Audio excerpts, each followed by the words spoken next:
Something is about to happen this Sunday that hasn't happened in the NFL in years. Not just another game, not just another rookie. This is different. You don't need to be a Cleveland fan. You don't even need to like the team. But if you care about football or drama or proof that legacy still matters, you're going to be watching. Because when this player takes the field for his first ever NFL start, it won't just be a football moment. It'll be a cultural event. A fifth-round pick who wasn't even supposed to see the field this season is now the center of the football universe. The media is obsessed. Las Vegas betting lines are shifting in real time. Film breakdowns are going viral. Twitter, or what's left of it, is on fire. And one question is sitting in everyone's mind. Can he pull this off? Or is he about to crash in front of millions? This is the rise of Shadure Sanders, and whether you love him, hate him, or still don't know who he is, you're about to find out exactly why everyone will be watching. But it didn't start here. What led to this insane moment might shock you. Just 7 days ago, Shadure Sanders wasn't even in the conversation. Seriously, if you asked anyone around the league who Cleveland's backup quarterback was, most wouldn't have even mentioned his name. That's because he wasn't the backup. He was the third string, running scout team in practice, taking fake snaps, pretending to be the other team's quarterback so the defense could prep. He wasn't preparing for Sunday, he was helping other people prepare. And now, he's starting. In one of the biggest spotlight games of the year, a fifth-round rookie who wasn't supposed to touch the field all season is suddenly front and center. That jump doesn't happen often. And when it does, it usually doesn't end with praise. So how did we get here? Let's rewind for a second. In preseason, Shadure was considered raw. Analysts called him developmental, athletically gifted but not NFL ready, the kind of guy who needs to sit and learn for a season, maybe two. He was never supposed to play in 2025, not unless it was an emergency. Well, the emergency came. Midway through Cleveland's last game, their starting quarterback went down. The backup wasn't available. That left one name nobody expected: Shadure Sanders. He was yanked off the sideline with zero warning, zero first-team reps, and zero expectation that he'd even play. And to make it worse, his first real action came against one of the most ferocious defenses in the entire league. No reps, no rhythm, no preparation. Just, "You're in. Go save us." And the internet exploded. Some called it a disaster. Critics ripped everything: the box score, the missed throws, the body language. It didn't matter that he was learning the offense in real time. In the NFL, there's no mercy for growing pains. It's about performance now. But buried beneath the hot takes was something coaches noticed. Something real. He didn't flinch. The stats were rough, sure. But there were flashes: a third and long bullet in tight coverage, a smart rollout to avoid pressure, a few reads that seasoned veterans miss. He looked raw but fearless. And that's what caught the attention of the Browns coaching staff, especially head coach Kevin Stefanski, who's gone viral multiple times this week for private comments that were never meant to be public. He reportedly told members of the staff that he saw enough that Sanders might just have something special. And despite public criticism, the tape confirmed it. No one's saying he was perfect. But for a guy who had literally zero preparation, he looked better than anyone expected. Here's what makes this moment even more surreal. There are hundreds of quarterbacks who dreamed of being here, hundreds who never even got a rookie minicamp invite. And Shadure Sanders, the guy most people wrote off because of who his dad is now starting a nationally televised NFL game with the full weight of a franchise behind him. People are confused, people are angry, but most of all, they're watching. Because now, suddenly, the Browns have reshuffled the entire offense. The media is covering his name. Even non-sports outlets are publishing think pieces on the cultural impact of Deion Sanders' son entering the NFL stage. It's gone way beyond football. This is social media content. This is brand identity. This is legacy. Even Vegas, yes, actual sportsbooks shifted their odds just because Shadure is playing. That's how disruptive this one move has become. Coaches are adjusting game plans, analysts are changing predictions, brands are prepping post-game reaction ads depending on how he plays. That doesn't happen for a quiet third stringer. That happens when the narrative changes fast. He's no longer just a rookie. He's the story. But here's the wildest part. This game might not have happened at all if Cleveland didn't get backed into a corner. This wasn't schemed. It wasn't planned. It wasn't carefully mapped out. It was chaos, panic, last resort, and ironically, it just might become the team's clearest path forward. The noise is only getting louder. But this Sunday, it's not about potential anymore. Not about hype, it's about what he does with the moment.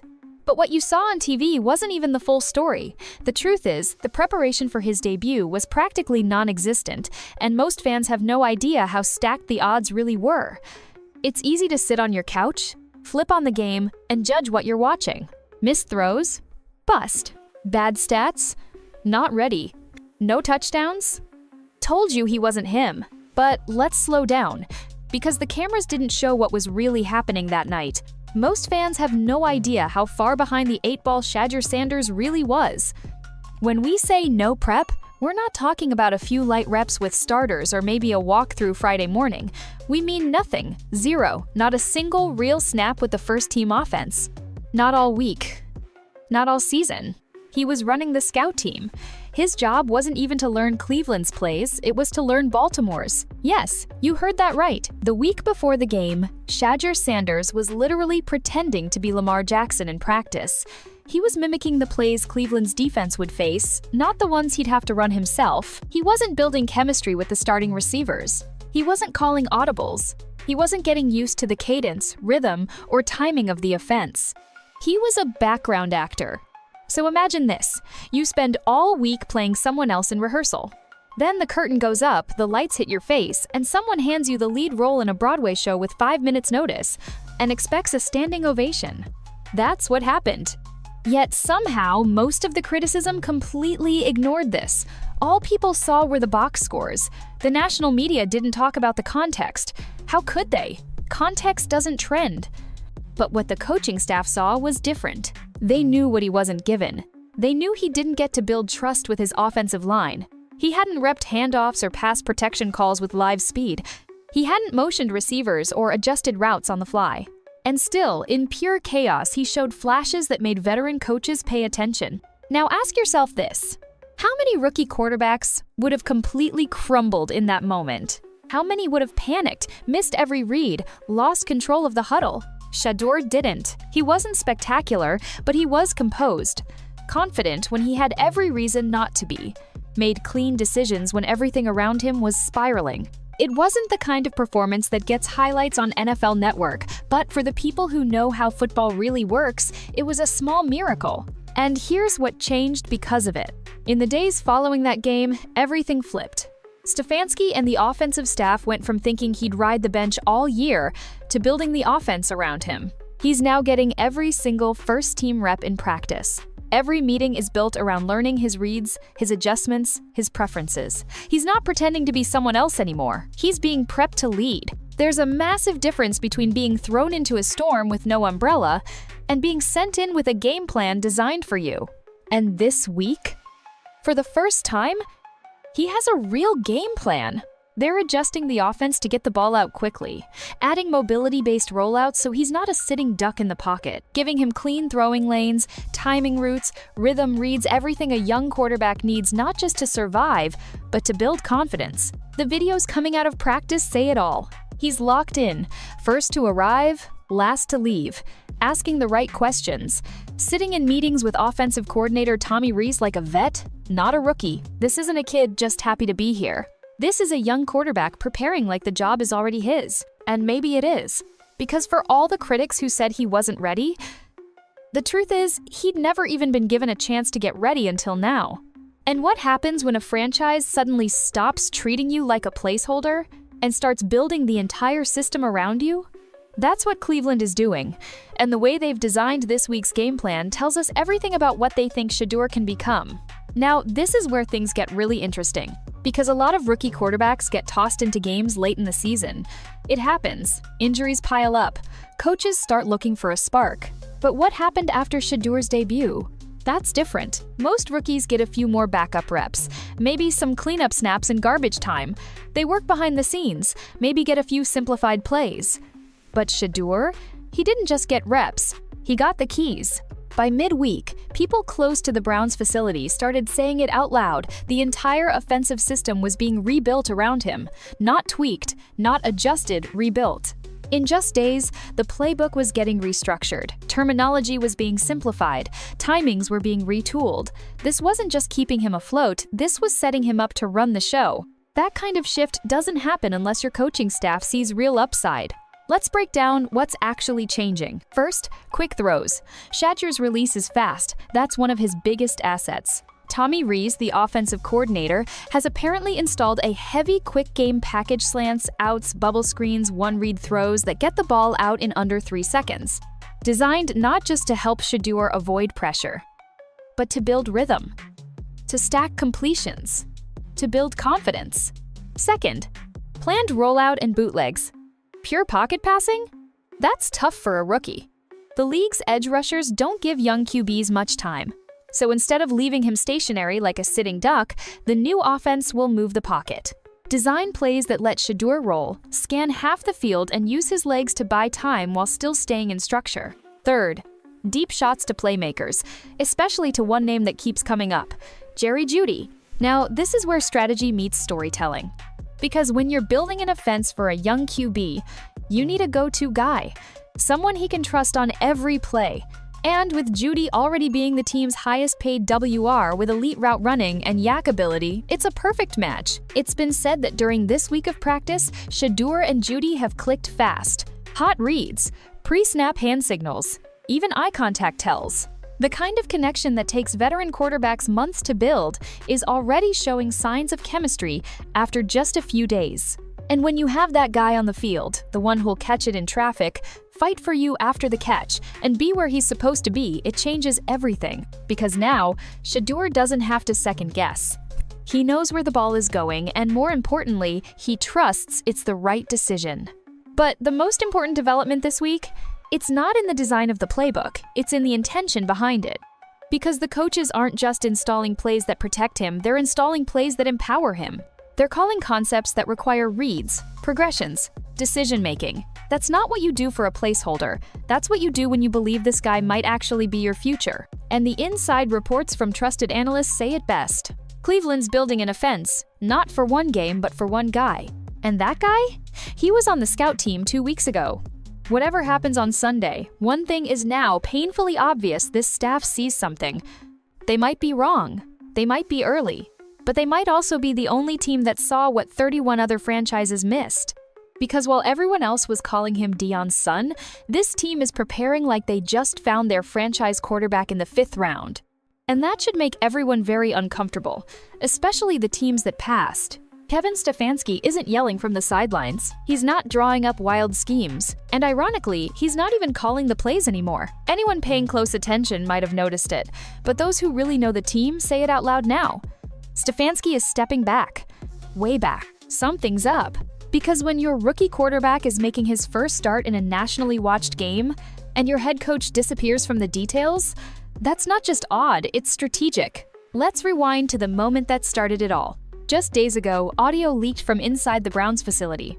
In it, Kevin Stefanski is heard telling someone close to the organization that he was genuinely excited about what Shedeur could become, and that he wanted to get out of the way and let others do what they do best.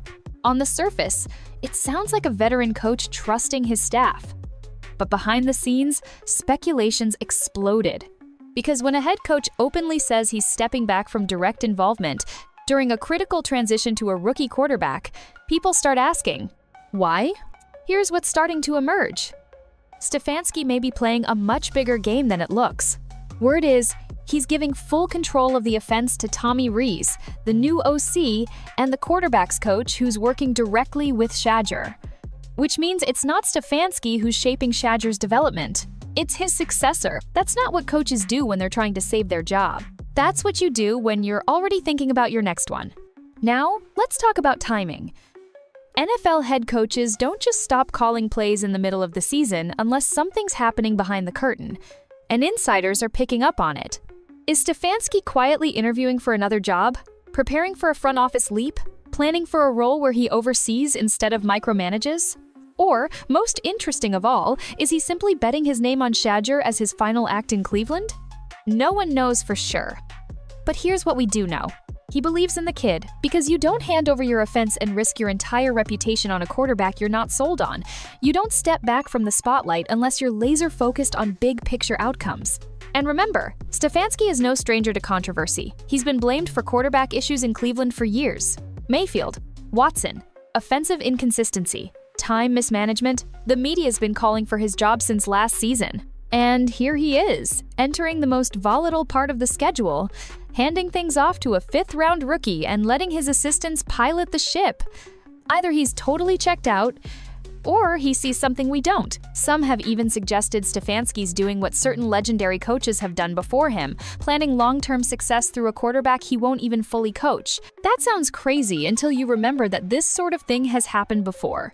Bill Parcells helped draft Tony Romo and left before Romo ever peaked. Andy Reid made the bold call to bench Alex Smith for Mahomes, even when it cost him playoff games. Sometimes, coaches see the bigger picture. And Stefanski? He's quietly playing chess while everyone else is playing checkers. But know this, handing the reins to Shedeur isn't just a football decision. It's a narrative shift. It's gutsy. It's high risk. And it changes legacies. And maybe, just maybe, that's Stefanski's whole move here. To build one player up before he walks away and proves he left the Browns in better shape than when he found them. Think that's far-fetched? Then how do you explain a fifth-round rookie with no preseason hype suddenly getting national coverage, first-team reps, custom game plans, and full coaching staff commitment? After one incomplete half-speed debut? This isn't just developing talent. It's investing in an image, a system, and potentially a final stand. And Stefanski's calm demeanor right now? That's the most revealing part, because people under fire usually get louder.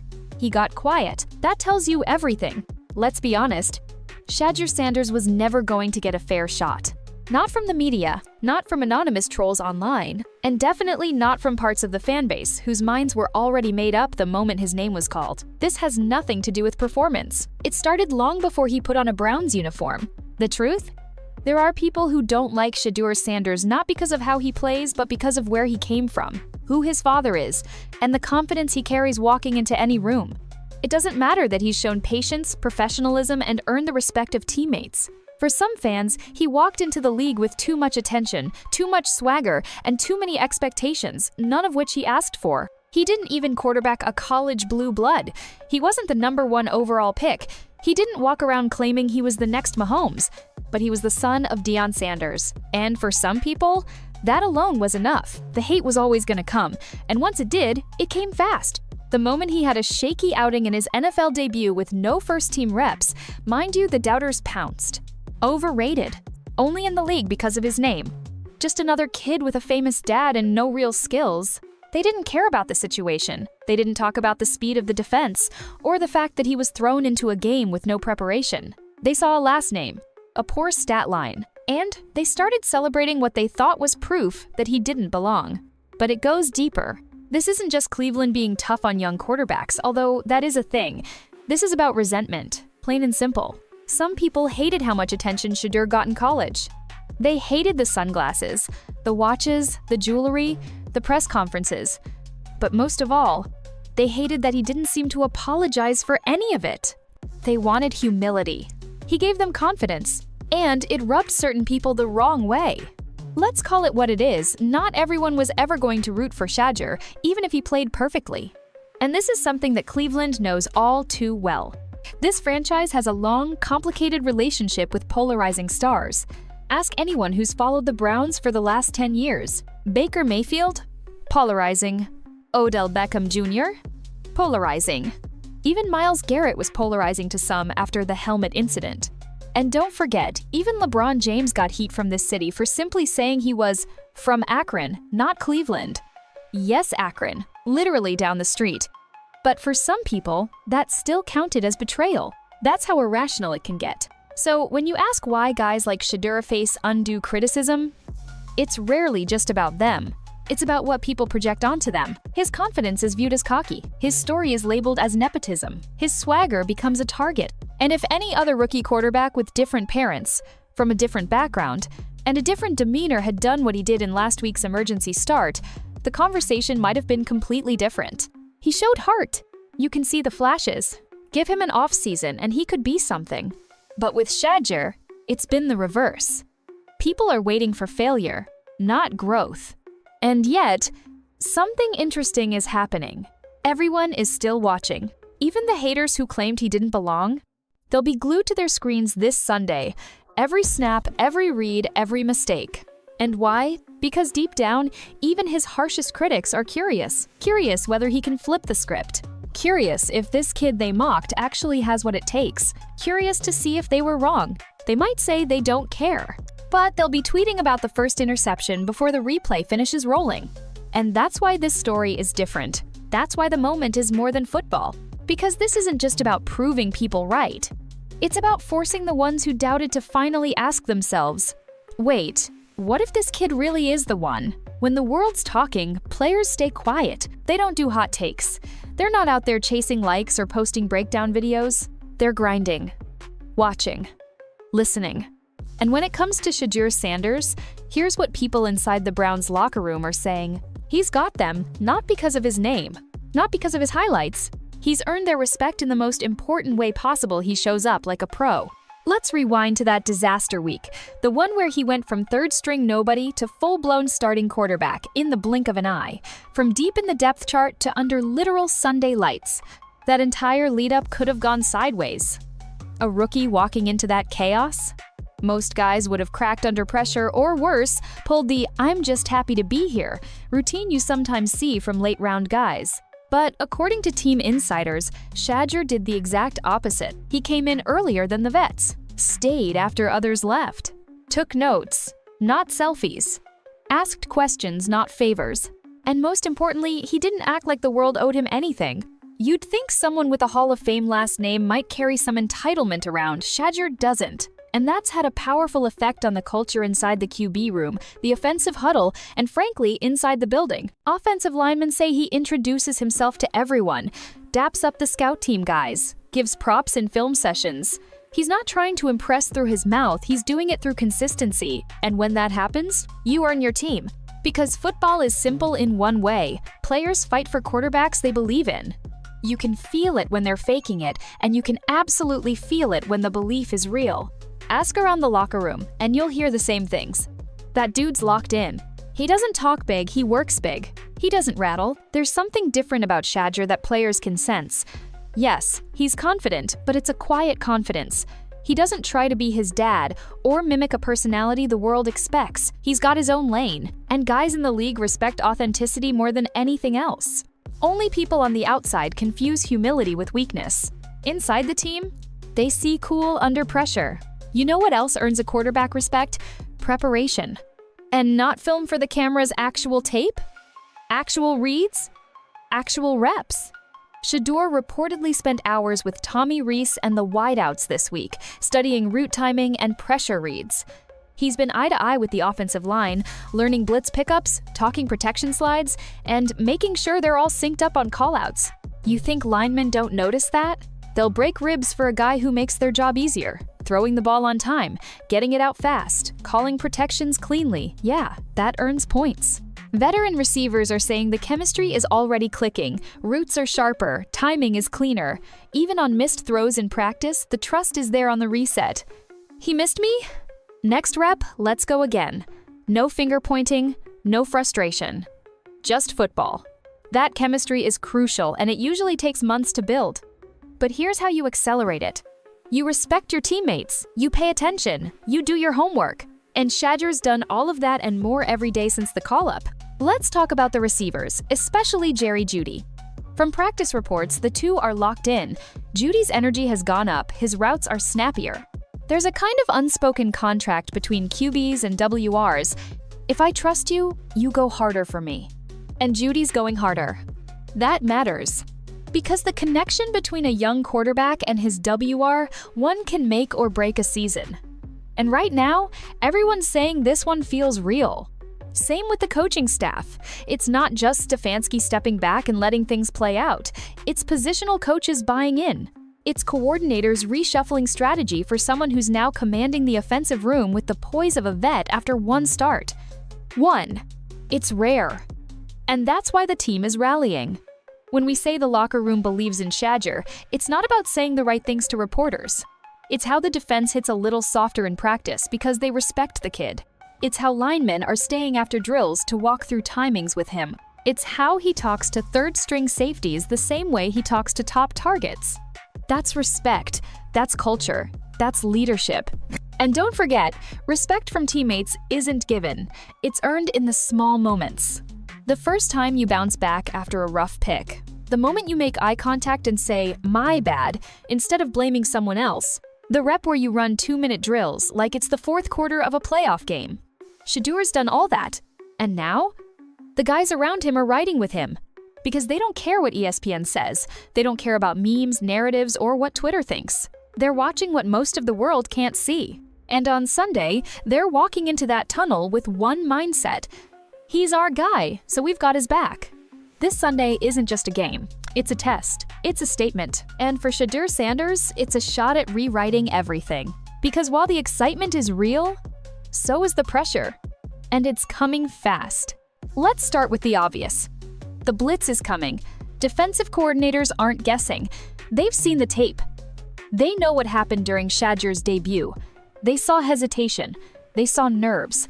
They saw a young quarterback whose internal clock, rightfully so, was still set to college speed. And now, they're going to exploit that. You can guarantee the opposing defense is going to disguise coverages, fake blitzes, then send sudden heat from slot corners, linebackers, and delayed edge rushers. Not to pick on him, but to trap him. The goal isn't just pressure. It's confusion. Force him into quick reads, fool him into throwing into traps, mix up man and zone behind the blitz. The playbook his opponents are cooking up this week isn't designed to stop him, it's designed to make him self-destruct. But here's the twist. This time, he's ready.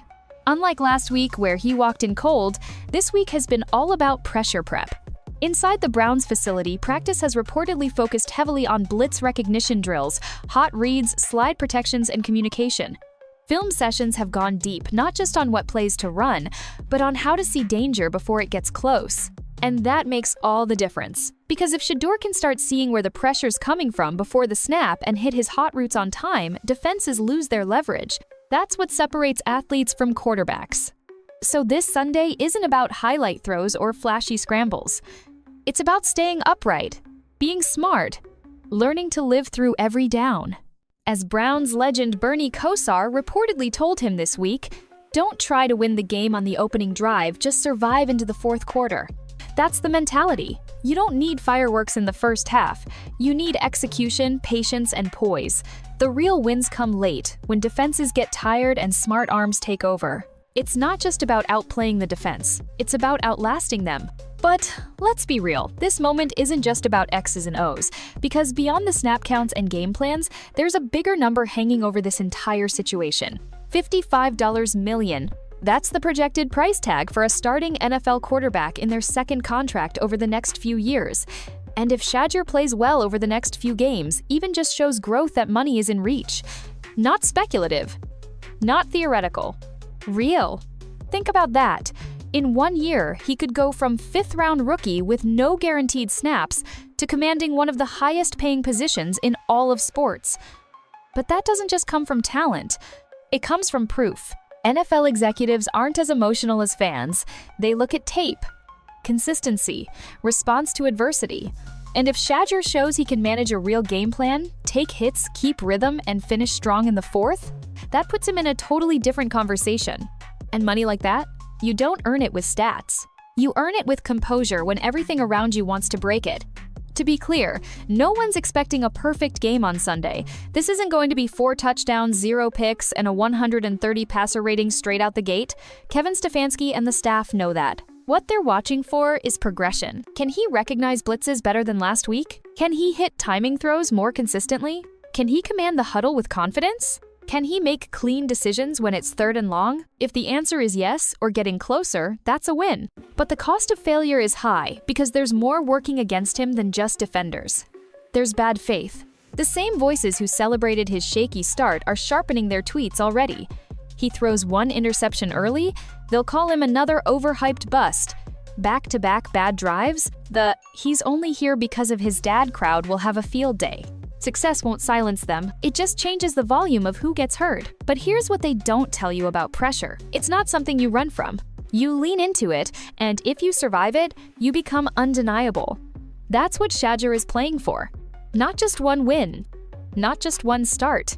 He's playing for legacy, for leverage, for the proof that this league missed something massive, that 31 teams overlooked a quarterback built for this moment. And the irony? Even the people rooting against him can't stop watching. But no matter how Sunday plays out, one thing's for sure. This moment is about far more than just football. Because when your name carries history and the stakes are generational, stepping onto that field means stepping out of someone else's shadow and building something greater. No matter what happens on Sunday, whether it's a breakout performance or a learning curve filled with mistakes, what Shadure Sanders is stepping into is so much bigger than football. This is a moment about identity. Because when you're the son of Deion primetime, Sanders a Hall of Famer, a living legend, a cultural icon, you don't just play quarterback. You walk into every room with expectations already written on your back. You carry someone else's legacy like baggage, even if you never asked for it. You're held to a standard no rookie should ever be measured by, not because of who you are, but because of who they think you're supposed to be. But here's what Shedeur's quietly doing that so few people have noticed. He's building his name, not inheriting one. From day one, he made it clear he wasn't trying to be a replica of his father. He wasn't chasing attention, even though the spotlight followed him. He didn't talk loud, flash chains, or try to be viral every week. Instead, he did something far more powerful. He let the work speak. No gimmicks, no headlines, no drama. Just tape, just growth. Just showing up, early and often. Like someone who knew his time would eventually come and wanted to be ready when it did. And now that it's here, he's not shrinking from it, he's leaning in. You can see it in how the coaching staff trusts him. You can feel it in how his teammates rally around him. You can hear it in every practice report, every film session, every quietly confident interview. This isn't a moment that happened to him, it's one he's been preparing for, even when no one thought it was coming. And yeah, there's something poetic about all of it. Because football is full of stories that never deliver. First-round picks who flame out, hyped-up prospects who fizzle, guys who came in with all the headlines and left with none of the substance. But here, we've got a fifth-rounder, son of a legend, overlooked and underestimated at every level who just might be the beginning of the Browns' next chapter. Not just a quarterback. A culture shift. Think about what's really on the line. If he succeeds, this isn't just a win for Shadure. It's a win for every player who was judged before they had a chance to prove themselves. It's a win for every athlete who was told they were only where they are because of their name, never because of their work. And it's a win for a city that's been beaten down, underestimated, and waiting on someone to finally turn the page. Because yeah, this is Cleveland. This is the franchise that's been through heartbreak after heartbreak. This is the place where players come in with passion and leave with blame. But that's why this moment feels different. It's not about a championship, not yet. It's not about awards or MVPs or instant superstardom. It's about one player finally getting a real shot. And maybe, just maybe, making something meaningful out of it. And the craziest part? Even if you don't like him, even if you've criticized him, you're still watching. Because deep down, curiosity beats doubt. Everyone wants to see if this flame keeps burning, or if it fades like so many others.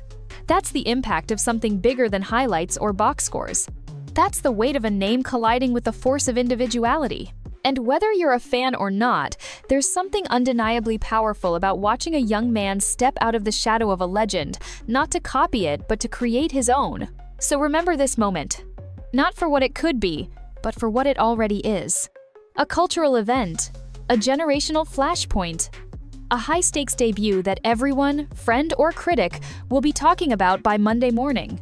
Shadure Sanders is stepping onto the biggest stage of his life, not just to prove something to the NFL, but to show the world that this story isn't about legacy. It's about becoming one.